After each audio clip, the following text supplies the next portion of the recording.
In a cave in the Altai Mountains of Siberia, a scientist was sifting through a small pile of bone fragments when something stopped her. It was not a jaw, it was not a skull. It was the tip of a finger, a pinky bone, barely the size of a child's fingernail, belonging to a young girl who had died somewhere between 50,000 and 30,000 years ago. The bone was so small that the team almost set it aside. They did not. When they extracted the DNA from that fragment in 2010, they did not find a Neanderthal. They did not find an early modern human. They found something that had no name, a species that no one had ever formally described, a ghost that turned out to be one of the most consequential relatives in all of human history. The result was astounding. The researchers had come across an entirely novel hominin, distinct from Neanderthals and even more so from modern humans. They called them Denisovans after the cave.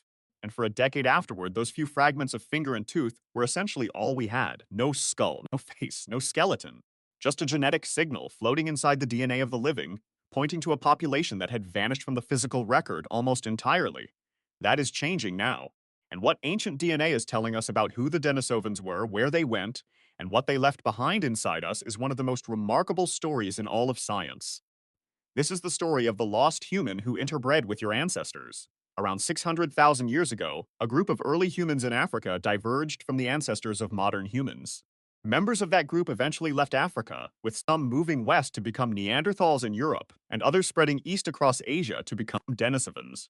So they are not some distant stranger. They are, by any meaningful definition, our cousins. The Denisovans shared a common ancestor with the Neanderthals until their population diverged somewhere between 380,000 and 470,000 years ago. For hundreds of thousands of years after that, they lived and spread across Asia. They made tools. They adapted to some of the harshest environments on Earth. They hunted. They survived ice ages. And at some point, they encountered modern humans walking out of Africa. And the two species did what closely related humans have apparently always done whenever they meet each other. They had children together. The evidence for that encounter is not in any fossil, it is in you. Comparison of the Denisovan genome to various modern human populations shows up to 4 to 6% contribution from Denisovans in non-African modern human populations. For people in Papua New Guinea and Aboriginal Australia, that number climbs even higher. Some mainland East Asians also show a trace, less than 1%, suggesting that Denisovans moved about Asia, surviving in environments from the mountains of Siberia to the tropics of Australasia.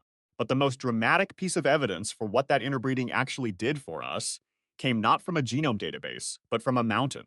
The Tibetan Plateau sits at an average elevation of nearly 5,000 meters above sea level.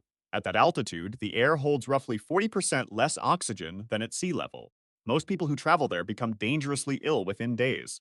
Yet Tibetans have lived on the plateau for thousands of years, and their bodies handle the thin air in a way that no lowland population can match.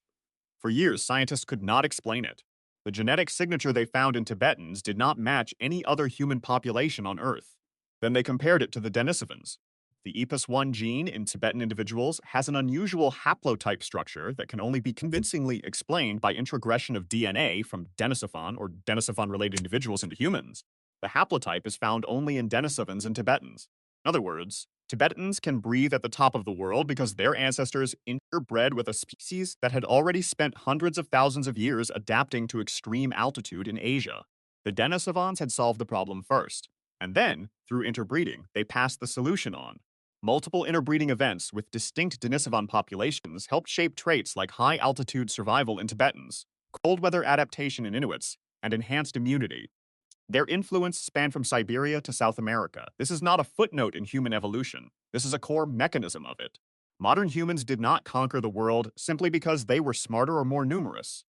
They conquered it, in part, because they kept absorbing the adaptations of the people who had already been there. But who, exactly, were the Denisovans? That question has been one of the great frustrations in all of paleontology.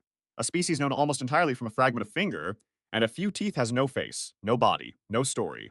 Until recently, the only attempt to reconstruct their appearance came from an unusual direction. A recently developed method allowed researchers to piece together a rough composite of a young Denisovan girl who had lived at Denisova Cave in Siberia about 75,000 years ago. The results suggest a broad-faced species that would have looked distinct from both humans and Neanderthals. The researchers discovered 56 Denisovan anatomical features that may have differed from humans or Neanderthals, 34 of them in the skull. The reconstructed face was similar to a Neanderthal in some ways, with a flat cranium and sloping forehead, but it was notably wider, with a longer arch of teeth along the jawbone. A face that was human but not quite ours. Recognizable but wrong in the ways that matter. And then, in 2024, a team of researchers did something that may have changed the entire picture. For decades, paleoanthropologists working in East Asia had been sitting on a collection of fossils with no comfortable home. Skulls and teeth and bone fragments from China, Korea, Japan, and Southeast Asia that could not be neatly assigned to Homo erectus or Neanderthal or early Homo sapiens. They were something else, something in between. The field had an informal name for the problem. They called it the muddle in the middle. Christopher Bay of the University of Hawaii at Manoa, who has spent more than 30 years studying human ancestors across Asia, along with his colleague Xu Wu from the Chinese Academy of Sciences, published a study in Nature Communications proposing that these fossils were not a muddle at all. They represented a previously unnamed species, which they called Homo juluensis, meaning large head people in Chinese. Homo juluensis lived approximately 300,000 years ago in Eastern Asia, hunted wild horses in small groups, made stone tools, and possibly processed animal hides for survival, and disappeared around 50,000 years ago. The timing of that disappearance is not a coincidence. Two separate studies published in Science and Nature in December 2024 independently concluded that the interbreeding between Neanderthals and modern humans happened during a sustained period beginning about 50,500 years ago and lasting roughly 7,000 years.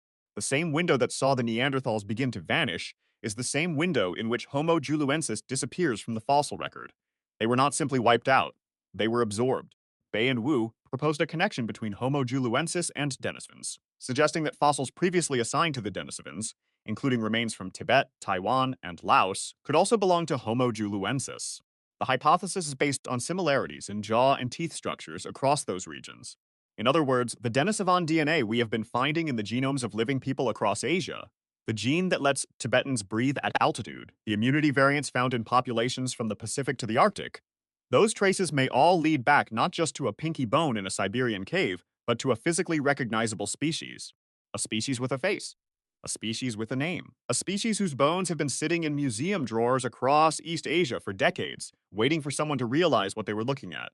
The most recent evidence of Denisovan presence dates to roughly 30,000 to 45,000 years ago, overlapping with the period when modern humans were expanding across Asia. There may not have been a moment of extinction so much as a slow, long dissolving. A people becoming part of another people, passing on their altitude genes, their immune variants, their cold weather adaptations, and then fading from the record until nothing was left but the signal inside the DNA of the living. After our ancestors left Africa, they picked up traits from the locals. Maybe this happened many times throughout human history, said computational biologist Rasmus Nielsen of UC Berkeley, and we just happened to detect it this time. It suggests that getting genes from other species might have been important to our evolution. That is the real story the thumbnail is asking you to look at. Those two skulls, side by side. One flat and ancient looking, one recognizably modern. The question it poses is not which is stranger. The question is whether you can tell, by looking, where one ends and the other begins. Because if the genetics are right, the answer is that you cannot. Not entirely. Because somewhere in the long chain of encounters, of migrations and meetings in mountain caves and river valleys across Asia, the lost human and the modern human reached toward each other, and something of that ancient species carried forward, hidden inside the ones who survived. It is inside some of you right now. If this changed how you think about who we are and who we came from, subscribe. Origins Revealed is built on exactly these stories. The ones where a fragment of finger bone, sitting in a cave for 50,000 years, turns out to contain the answer to a question we did not know how to ask.